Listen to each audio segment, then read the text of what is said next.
ბათუმში ჩვენ ვიწყებთ უკვე სტრუქტურიზებულ სისტემურ მუშაობას ჩვენ ავომრჩევლებთან, ჩვენ მხარდამჭერებთან და ასევე იმ ადამიანებთან, ვისაც მართლაც სურვილი აქვს გახდეს თანამონაწილე ამ სტაგნაციიდან, ამ გაჩერებული ქვეყნიდან რეალურად დავიწყოთ წინსვლა. ჩემი აზრით, ეკონომიკა არის მთავარი და სწორედ უახლოეს დღეებშიც წარდგენილი გვექნება თავისუფალი დემოკრატების ეკონომიკური ხედვა, რომელიც შემდეგ უკვე მოერგება თითოეული რეგიონის სპეციფიკას.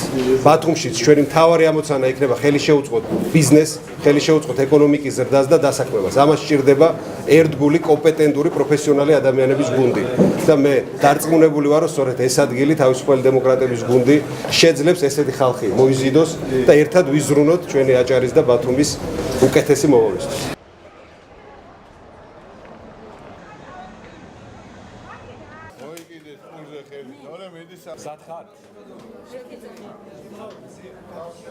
თავისუფალი დემოკრატების იქნება პრაქტიკულად სახლ თავისუფალ დემოკრატებს დღეს გვაქვს განსაკუთრებული დღე.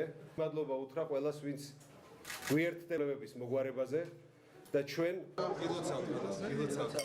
ილოცავთ.